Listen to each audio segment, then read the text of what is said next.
Hola a todos, mi nombre es Johnny, bienvenidos una vez más aquí a mi canal de opinión y pensamiento en un book review más.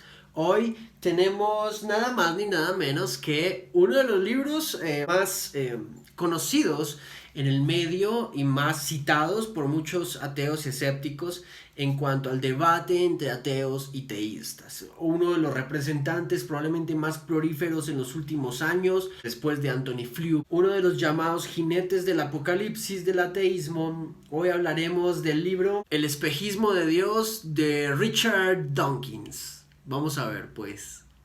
No negaré que me encanta la idea de no ser yo y que otro tomara. Este libro es relativamente nuevo. En algún video anteriormente les había contado que este libro me lo gané en un concurso de un medio periodístico aquí en Colombia y me lo gané en un debate que él vino, pero yo había leído El espejismo de Dios en la universidad en un PDF. 2 veces leí El espejismo de Dios y si se dan cuenta es un libro relativamente grueso. Esta edición es bastante bonita, por decirlo de alguna manera, porque es de las ediciones que ustedes saben, me gusta mucho que un libro pueda ser fácilmente leído. Entonces, la segunda vez que lo leí y le saqué mis notas y lo subrayé, pues fue mucho más cómodo la experiencia, una experiencia mayor y mucho más gratificantes con el libro. Así que vamos a hablar sobre el libro desde un creyente, desde un cristiano, ¿vale? A ver cómo nos va.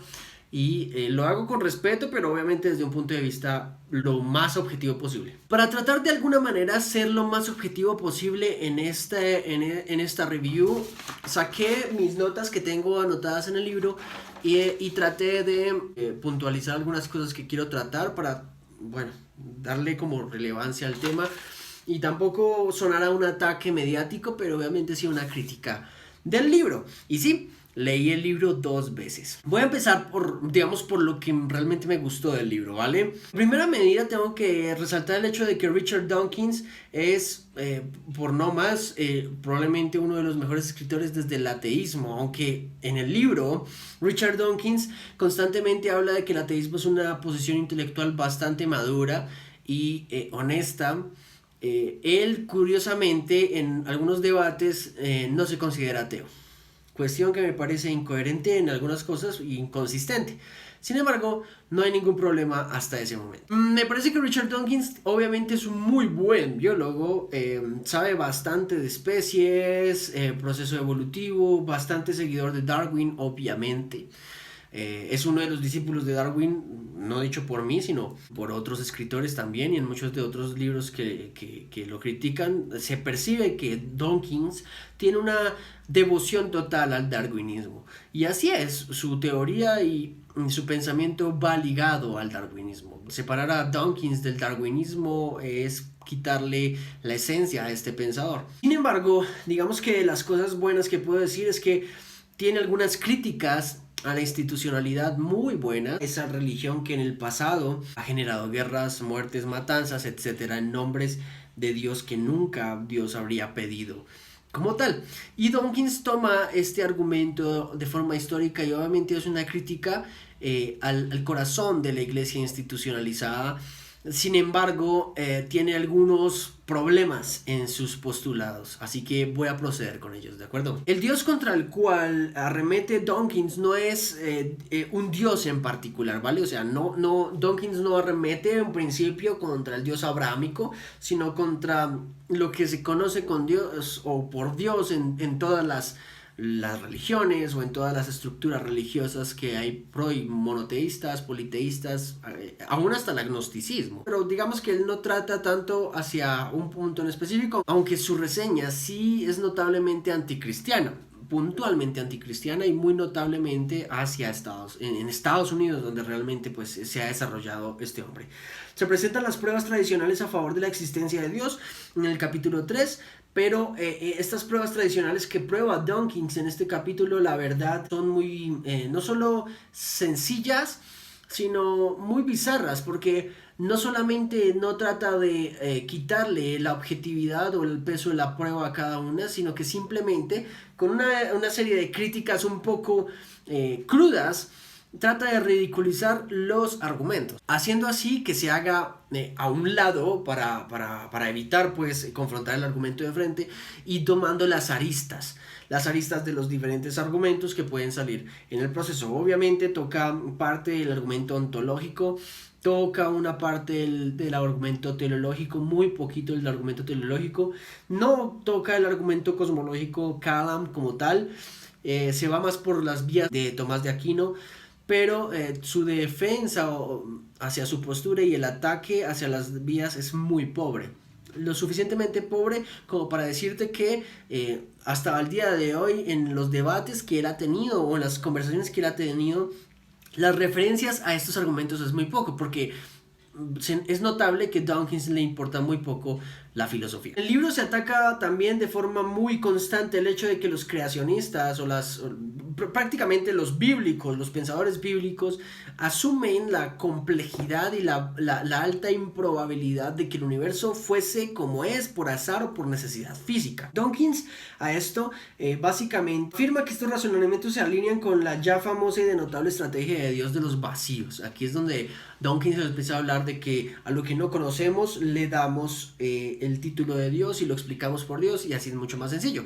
Ridiculizando un poco el tema, obviamente Dawkins acude a aquellos creyentes que de una manera, pienso yo, no muy elocuentemente han defendido el principio de alta complejidad y baja probabilidad de que el universo desde un principio antrópico hablando hubiese existido como es. Por lo tanto, para Dawkins razonar sobre la base del Dios de los vacíos es un razonamiento simple y poco científico. Dawkins empieza a postular el hecho de que no necesitamos a Dios en la ecuación porque ya tenemos una posible teoría darwiniana que nos explicaría el origen de la vida como tal. Sin embargo, el error aquí se radica en que aunque la teoría darwiniana, cuando Dawkins la expone, podría explicar el origen de la vida de alguna manera, dando la probabilidad y el beneficio de la duda, obviamente, él lo atribuye y lo traslada al cosmos. Cuestión que me pareció un paso no solamente abismal, sino contracorriente de una serie de pruebas científicas al cual hoy sabemos que el universo tuvo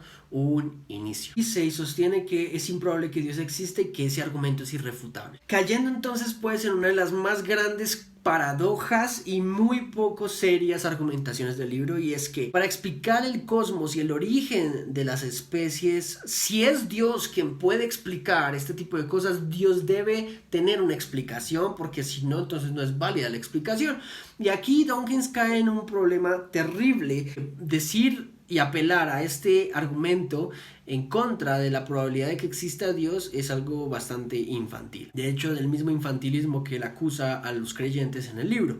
Porque tratar de explicar un suceso y desmeritarlo porque no podemos explicar la explicación no es válido. Un elemento explicativo en el libro para Dawkins respecto a la fe y a la religión puntualmente, de cómo esta religión puede ser fácilmente inculcada en otros, debe ser desde un punto de vista epidémico, o sea, desde la epidemiología.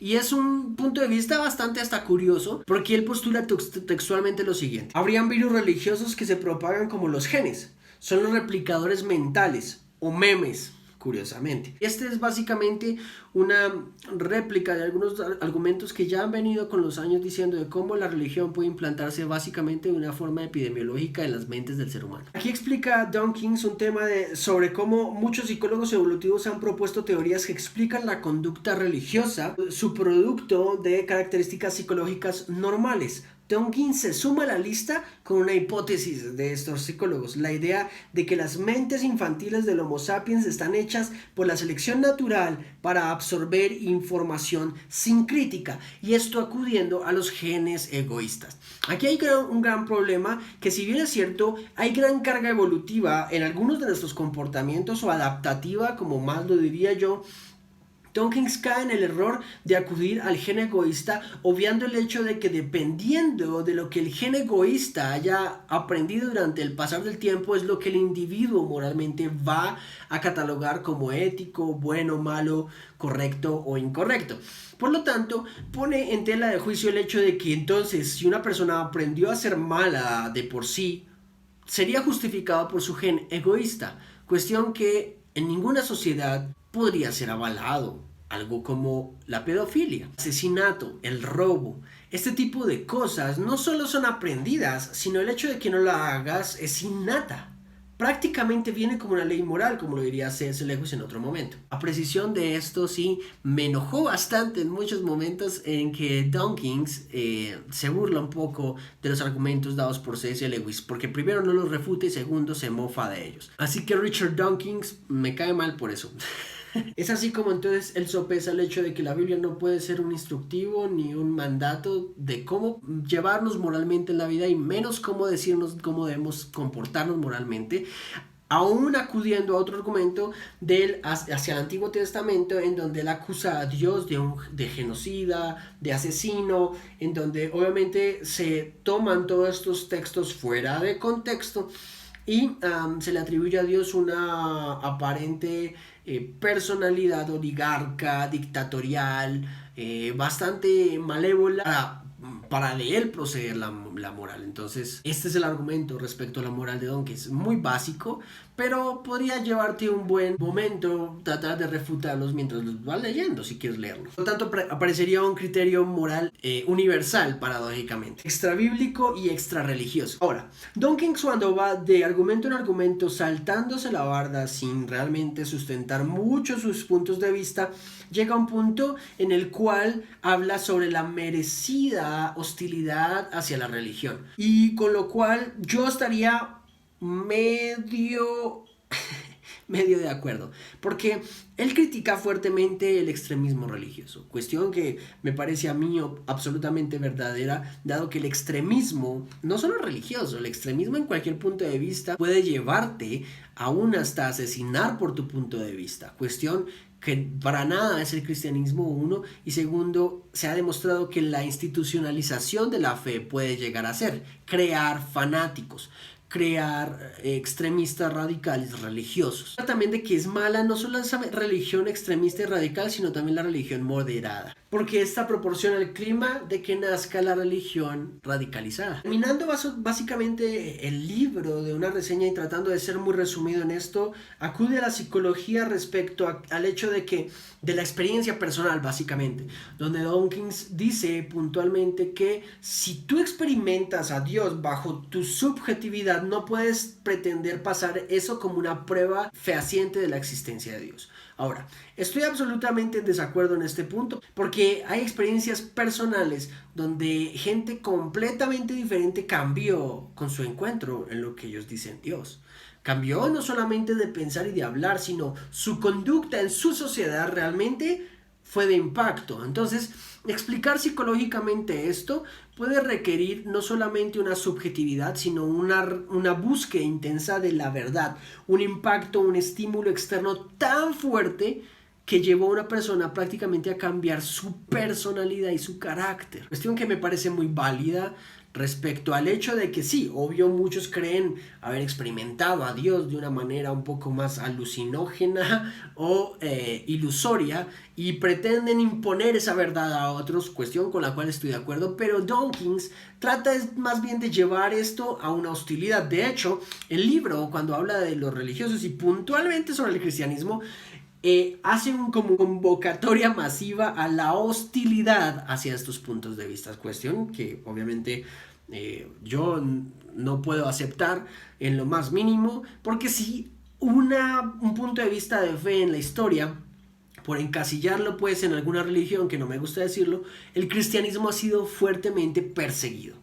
No solamente por instituciones, no solamente por la misma religión institucionalizada, sino también por muchas personas que han ejercido la fuerza en sus provincias y en su forma de pensar en contra de nosotros. Entonces, si vamos a hablar de quiénes son víctimas en estos casos, históricamente hablando, el cristianismo es perseguido aún hasta el día de hoy. Puede que el ateísmo en algunos lugares sea perseguido, pero nunca históricamente como el cristianismo.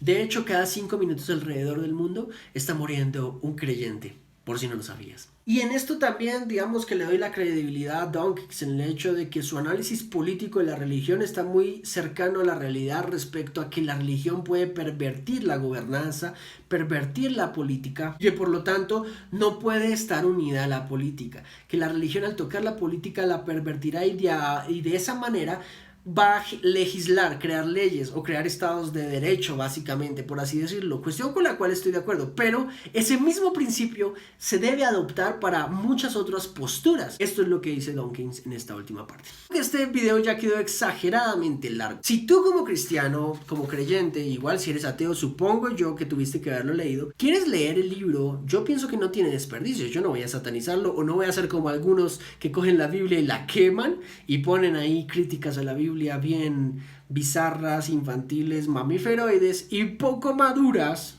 No voy a quemar el libro frente a ustedes porque eso no es así. De hecho lo tengo en mi biblioteca y aprecio todo este tipo de cosas. Si quieres leerlo, deberías hacerlo porque tú como cristiano y como creyente debes saber qué es lo que piensan los no creyentes y debes estar informado sobre todo sobre pues quiénes son sus referentes y cuáles son sus postulados principales. Creo que esta es mi review acerca del espejismo de Dios a partir del punto de vista de un creyente. Para no hacerlo más extenso, nos vemos en una próxima, chicos. Que estén muy bien. A Jesús honra, nos vemos luego. Bye bye. Hey, hoy me tocó de corbata, es que llegué corriendo de mi trabajo.